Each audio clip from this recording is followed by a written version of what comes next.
Welcome back to our vintage crafting series. I'm Mindy Turner with the Curry County Cooperative Extension Service, your family and consumer science agent. So we are talking about those beautiful vintage items that you may have stuck up in the drawer, hidden back in the cabinet.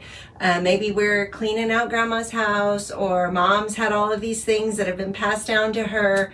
They come from all different places. But we're looking at some ways that maybe we can repurpose those and use them for home decor or multi-purpose items so that we can continue to enjoy those things that have been passed down. Now, if you don't have the items that have been passed down, but you really like that vintage feel, that's okay, because you can come across a lot of these things at the thrift store, at the garage sale, antique stores. A lot of times you can find them. Last time we talked a lot about doilies. Today we are going to look a little bit about handkerchiefs. Now, again, I am not using vintage items. I am using new purchased items that look vintage. So again, if this is something that you're interested in, it's a look that you really like, these are some things that you could do with those items. So this package had all different kinds of prints and patterns, multiples of each one. You see we've got pink and green. There's a beautiful yellow. There's some purple. Here's this lovely red. We're going to use the orange and a turquoise in this same pattern as the red to make a couple of projects today. So some of the things you can do with handkerchiefs that I think, especially if you do have those vintage ones around, or even like this where they're already cut into squares, and I'm going to say right off, they're not all square. So if you're going to use them to make a project, you're probably going to have to square them up for some things, depending what it is. One of the things that we can do with that is make a quilt. Now this is a beautiful quilt that a very sweet friend made for my son when he was born, and it's made out of bandanas. And a lot of times we forget, we use bandanas for so many different things now, that the original purpose of a bandana and why a cowboy carried that and had it was to use it as a handkerchief, right? Tied around their neck, have it available, have it with them to be able to do that. So you can see, I mean, these are obviously sewn together, stitched around. This is a tied quilt because it's a smaller one. It's 4 bandanas on each side. You could very easily replicate this if you sew or want to learn to sew. This would be all straight lines, simple thing to put together. And you could use your handkerchiefs to do that. And so again, variety of colors, patterns, things that you can use. And then she just added here with the embroidery machine, put his name on that. So very special keepsake gift for a lot of different purposes, whether you're using vintage or you're using new that can look vintage. So a couple of other things that are fun to do with a handkerchief, simple things that you can put together. A sachet to put in your drawer.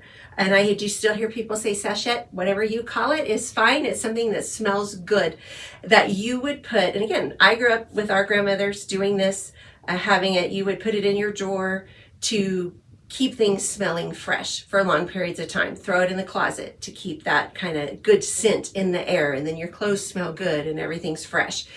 Now, a lot of the types of laundry detergents or dryer sheets or things that we might choose to use add that scent.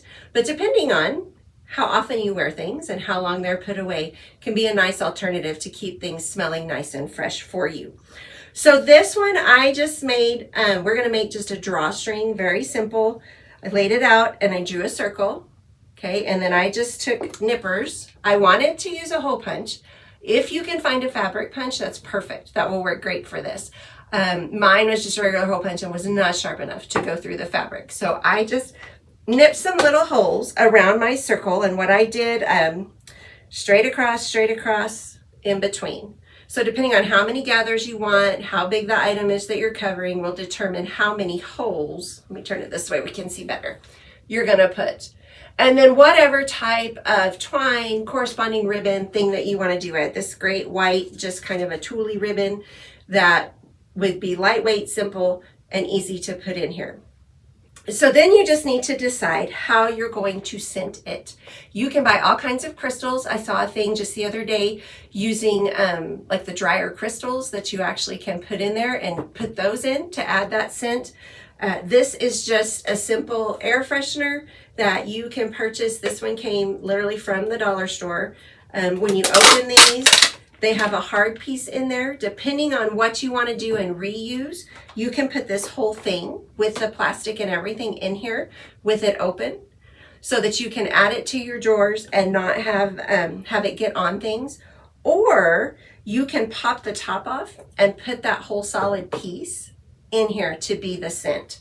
So there's lots of options. You can also purchase very inexpensive pouches or other plastic containers that have the little crystals or the beads that are scented. So now what we're going to do today, this is just some cotton batting, plain old cotton batting. Figure out kind of how big of a piece you want to have, and you're going to add that to your handkerchief. And then we're going to add just some essential oil. I have a tea tree, I have a peppermint, I have a little bit of lavender. You know, I'm a big fan of mint, so I'm going to take just a little bit, and it only takes a couple drops, but I'm going to throw a couple drops of that peppermint oil onto that batting. It's clearing my sinuses right now because it's so strong right here in the room. But put it on that batting, and then all we're going to do is take, I get my batting squished down there in the middle, and we're going to pull our ribbon tight, okay, to make our little sack. You can also take handkerchiefs and cut them and just kind of either, whether you sew or if you just want to iron, which I'm going to show you some ironing here in just a second that we're going to do to make our next project, and just make your little squares and put the batting or the beads or whatever you want for your scent into those, and then add those to the drawer. But you've made a great repurposed item out of a very simple handkerchief, very cute, smells great. Can kind of throw it in wherever you want to put it to add to that scent. And with this, you can always then just switch it out. If you want to switch out the scent, or if maybe the scent has kind of gone away because you've had it for too long, you will be able to just untie it, add a little more oil, completely switch out what's in it, put it back. Okay, so kind of a fun thing to have and to keep. So the next thing we're going to make, because it's something that I think anybody can use, even in the day of electronic reading and audiobooks, is a bookmark. So taking something, and this is something too, if you do have, let's say, great grandma's handkerchief, and you want to make bookmarks for all of the great grandkids, you know, they can stick it in their Bible case, they can put it in their textbook, have it in their backpack, keep it on their nightstand. There are still a lot of purposes for actual books. Maybe they stick it in their journal or their diary to do that. Another fun thing that you can do with any of these types of fabrics that we're talking about, cover a journal so that they have to take that and use. So to make a bookmark, very simple. We're going to follow a very simple pattern. Now again, if you're a seamstress, if you sew, if you have access to that, or maybe you do embroidery and you want to layer yours together and put some fancy cutesy things on it with your embroidery, those are phenomenal things that you can do. What we're going to do today is simply iron one together. Okay, very simple. Anyone can do it, even if you don't sew. So we're using a double-sided, this is a fusible web. I picked this one, I don't know if you can see it with the lights, but because it has the grid on it, so that I didn't really have to measure. Okay, so I could just cut that out. And then you want a little heavier fabric, because these are very lightweight, a little heavier fabric for your back. So what I'm using today is just a piece of denim. Obviously this is an old piece of jeans that had come apart. We have a whole nother video about how to repurpose and make decorative things out of jeans. So feel free to go back and look at that one on YouTube. But we're gonna use just a piece of this to do our back for our bookmark. And I did select this pretty turquoisey color because it's kind of fun. It's got that rich color to it.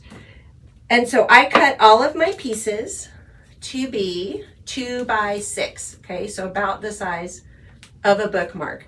So all you have to do then is we're going to iron our, and we're going to hope everything matches up as best as it can. I'm going to put one of these underneath here just as for a presser. Try to get it lined up, and I'm going to stick my, well, it would help if I turn everything the right direction, right? So I'm going to stick, 20 seconds of pressing, follow the instructions on your item. Whatever heat and bond, if you want to use fusible interfacing, if that's something you have. Again, pretty much everything I've got to use are the things that I pulled out of the cabinet. Okay, so check your stash. Like I told you last time, check your stash, see what you have in your craft closet that you can pull out and use to make these items. Okay, so we've got that ironed to the back. So then we're gonna peel. There's a paper piece here, if I can get it started. If not, that's okay. I may just hand show you what we're doing. So then we're gonna take that and we're gonna place our denim. Once we get the paper off, we'll put the denim on the back piece. Then we iron all of that together into one rectangle, okay? But it's gonna be kind of stiff, kind of heavy, where they can put it in there. Now, the key thing after you do this, obviously we have all these edges. So we're gonna take our pinking shears. If you don't know what pinking shears are, okay, you've probably seen them and just didn't know that's what they were. Traditional pinking shears make the triangle. The idea behind this is it helps finish your fabric. So instead of making an extra seam or serging something, you can take this, and if you work with a serger, serge your edges and make that pretty with some kind of coordinating thread. But you're gonna take your pinking shears and trim up both sides, okay? They also make some shears that do a scalloped edge. Now you can find all kinds of things if you want to get fancy in how you make your bookmark. So once all of that's together, you trim your edges, you can add a ribbon, you can iron on an initial, something special to go along with that, and they're gonna have a lovely bookmark that they can take with them. And remember something special, whether it's just we like the vintage look and somebody special made this for me, or hey, you know what, that handkerchief used to belong to my grandfather and I wanna carry that with me. And sometimes we even have the ones maybe that has their initial on it already, and we can center that and set it up so that our pattern's beautiful on our bookmark. So some fun things, neat things you can do with a handkerchief, whether you have vintage or new. Next time, we're going to talk a little bit about those tea towels that may be stained or thrown back in the cabinet that you can put some vintage crafts together to either give as gifts or keep for your own personal use. Again, I'm Mindy Turner with the Curry County Cooperative Extension Service, your family and consumer science agent.